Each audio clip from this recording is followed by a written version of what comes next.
2025년 5월 9일 금요일 오늘의 묵상입니다. 오늘 본문은 창세기 4장 1절에서 12절입니다.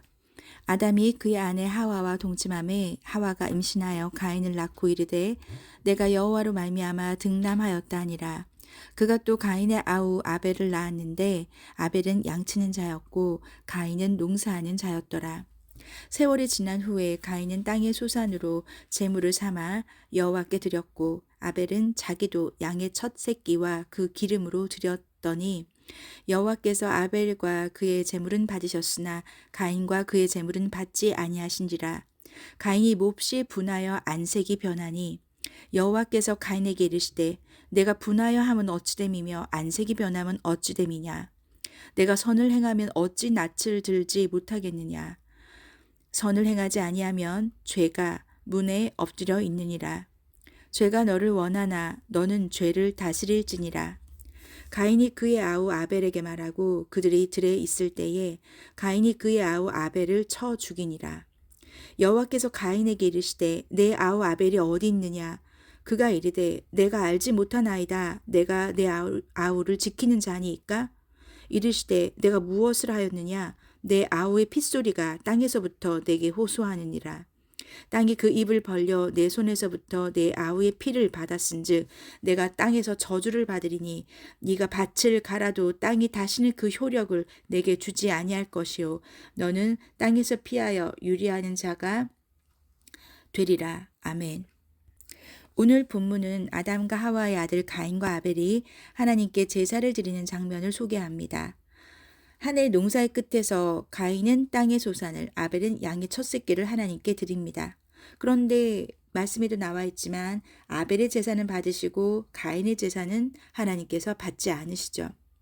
신학자들 사이에서도 왜 아벨의 제사만 받고 가인의 제사를 받지 않았을까 여러 가지 의견이 분분하지만 제가 볼 때 제가 그냥 마음에 감동이 오는 바로는 가인의 제사는 땅의 소산물, 그저 그냥 바알세불이나 만본이나 그냥 기복신앙처럼 땅에 갖고 있는 재물로 그냥 기복을 바라는 그런 소산을 바친 제사였고, 그리고 아벨은 믿음을 가지고, 왜냐면 히브리서에서 아벨은 믿음으로 제사를 드렸다라는 얘기가 있잖아요. 그래서 믿음을 가진 거죠. 어떤 믿음이냐면 이 땅에 내가 양을 키우고 이렇게 가축을 돌보지만 양의 첫 새끼, 그러니까 첫 새끼라고 하는 건 정말로 내가 이것으로 인해서 소산을 얻게 될 때 처음 드린 열매를 드리는 그 마음의 중심을 하나님 받으신 거고, 더군다나 피 흘림이 있어야 기름을 낼 수 있기 때문에 구약의 제사 예법은 경외의 대상이 하나님임을 알고 그것을 믿는 믿음으로 예배, 즉 제사를 드렸다는 것입니다. 지금 제가 말하고 싶은 요지는 이 제사를 받고 안 받고의 차원이 아니라 이 가인에게 벌어진 죄가 얼마나 크며 그것이 어떤 유혹에 있어서 그렇게 무너질 수밖에 없었는지를 말하고 싶어요. 가인의 제사를 하나님께서 받지 않은 이유는 가인이 보여지는 그런 반응을 보면 알 수 있습니다. 몹시 분하여 안색이 변했다고 하는 거죠. 분노가 얼마나 강렬했는지를 뜻하는 말입니다. 그러니까 가인의 제사에 대해서 스스로의 갖고 있는 마음가짐이 이에 대한 반응으로 유추할 수가 있는 거죠. 그런데 여기서 하나님께서는 그렇게 변하는 안색이 변하고 몹시 분노를 갖고 있는 가인에게 경고하십니다. 안색이 변하면 어찌 됨이냐. 네가 왜 그렇게 안색이 변하며 분을 갖고 있느냐. 그러면서 7절에서 죄가 문에 엎드려 있으니 선을 행하지 아니하면 안 되고 제가 너를 원하지만 너는 죄를 다스리라고 경고를 하심에도 불구하고 가인은 그 화를 참지 못하고 아벨을 쳐 죽이기까지 하는 거죠. 동생을 죽이는 살인죄까지 죄가 발전하게 되는 겁니다. 그리고 나서 여호와께서 내 아우 아벨이 어디 있느냐. 자, 이것이 어떤 것과 오버랩되나요? 아담이 선악과를 따먹은 후에 아담아 내가 어디 있느냐라고 찾던 그 같은 질문입니다. 하나님은 이 부르심을 통하여 어디에 있는지를 위치를 물어보시는 게 아니라 돌아오기를 바라는 거죠. 하나님께서 먼저 찾아주신 거잖아요. 그런데 이때도 가인은 회개하지 못하고 뭐라고 얘기하죠? 내가 알지 못한다고 왜 나한테 동생을 찾냐고 내가 내 아우를 지키는 자냐고 오히려 그렇게 어이없는 항변을 하면서 그렇게 본성을 드러내는 거죠. 여러분, 제가 지금 요즘 계속해서 죄에 대한 얘기를 하는데 사단의 관계가 3일 전인가 교티했던 내용이죠. 사단의 관계는 우리를 죄를 짓게 만들기 위해서 분열을 조장하고 의심을 넣어주고 미혹과 유혹을 던지면서 결국 그것이 생각에 그치지 않고 행동으로까지 확대되게 만듭니다. 죄의 유혹에 무너지지 않으려면 말씀의 위험 앞에 엎드려야 합니다. 여러분, 죄에 무너지지 않으려면 말씀에 엎드려야 합니다. 여러분 정말 중요한 얘기를 하고 있는데요. 야고보서 1장 20절에 보면 사람이 성내는 것이 하나님의 의를 이루지 못함이라 라고 돼 있어요. 어떤 심리학자가 말했던 건데 저도 어디서 들었는데 화는 90초 안에 사라진다. 그러나 사람이 그 화를 계속 생각하면 90년을 붙잡고 살아갈 수도 있다 라고 말했습니다. 여러분 화는요 90초 이내에 사라질 수 있어요. 우리의 성격으로는 못하지만 제가 해봤어요.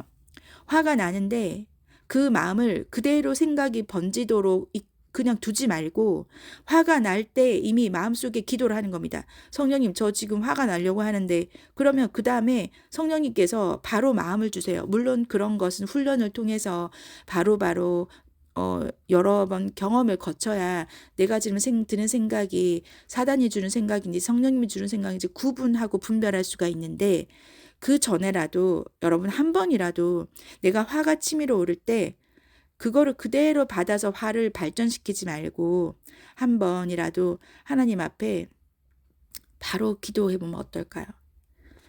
여러분 그 마음을 그대로 알리는 겁니다. 하나님 저 지금 화가 너무 납니다. 이것 때문에 막 짜증이 납니다. 그럴 때 하나님 제가 더 분노가 되지 않도록 제 마음을 다스려 주세요 라고 기도로 바로 연결한다면 성령님께서 마음을 다스려 줄 수 있을 거예요. 그래도 그 화의 크기가 너무 크다면 또 화가 더 날 수도 있어요. 기도를 해도. 그래도 우리는 그 앞에 하나님 앞에 말씀 앞에 엎드려야 합니다. 다시 읽어드릴게요. 야고보서 1장 20절에 사람이 성내는 것이 하나님의 의를 이루지 못함이라. 에베소서 4장 26절에 보면 분을 내어도 죄를 짓지 말며 해가 지도록 분을 품지 말고 그 다음 말씀이 중요하죠. 마귀에게 틈을 주지 말라. 아멘. 그러니 즉 그 말은 거꾸로 가보면 마귀에게 틈을 준다라는 건 분을 내는 거고 분을 내서 죄를 짓는 거가 마귀에게 틈을 주는 거고 해가 지도록 분을 품지 말아야 하는 거구나. 즉 그 말은 마귀에게 틈을 주는 가장 좋은 미끼가 뭐냐면 분을 품는 거예요. 화가 날 수 있어요. 사람이니까 어떻게 화가 안 나겠어요. 저도 어저께 엄청 화가 2번이나 났었거든요. 그런데 화는 나죠. 그런데 그것이 분노를 품고 또 해가 지도록 24시간 넘지 않고 밤에 잠을 잘 때는 분을 품고 자야 되는 거예요. 그것이 마귀에게 틈을 주는 좋은 미끼가 되는 겁니다. 여러분 우리 몸은 성전이에요. 우리가 하나님의 성전인 것과 하나님의 성령이 너희 안에 거하시는 것을 알지 못하느냐? 고린도전서 3장 16절의 말씀이죠. 성전이 정말 가치 있게 되려면 성전이 크고 화려하고 아름다운 것에 그 성전의 가치가 있는 것이 아닙니다. 성전의 가치는 깨끗하고 정결한 것에 그 가치가 있는 겁니다. 그렇다면 우리 마음의 성전에 정결하게 하기 위해서 우리가 사단에게 마귀에게 틈을 주지 않기 위해서 우리가 가장 다스려야 할 것은 우리의 화인 거죠. 분노인 거죠.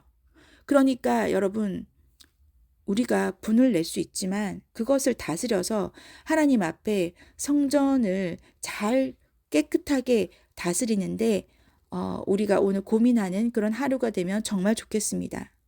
기도하겠습니다. 하나님 아버지 오늘 가인의 행동을 보고 우리가 여러 가지를 배우고 나 스스로를 점검해 봅니다. 하나님, 우리가 분을 낼 수 있지만 분을 내어도 죄를 짓지 않게 해주시고 해가 지도록 분을 품지 않게 해주시고 그래서 우리가 마귀에게 틈을 주지 않도록 성령님 도와주시옵소서. 성령님 도와주시옵소서. 우리가 죄의 유혹에 무너지지 않으려면 말씀의 위험 앞에 엎드리는 우리가 되게 하시고 하나님께서 우리에게 주신 이미 큰 무기 예수 그리스도의 이름과 그리고 성령님이 내 안에 계시는 성전임을 내가 고백하니 우리가 오늘 하루 승리하는 하루가 될 수 있도록 주님 도와주시옵소서. 도와주시옵소서. 함께 힘을 내주시고 아버지 우리가 하나님의 도우심을 받아 힘낼 수 있도록 주님 도와주옵소서. 감사드리며 예수님 이름으로 기도드립니다. 아멘.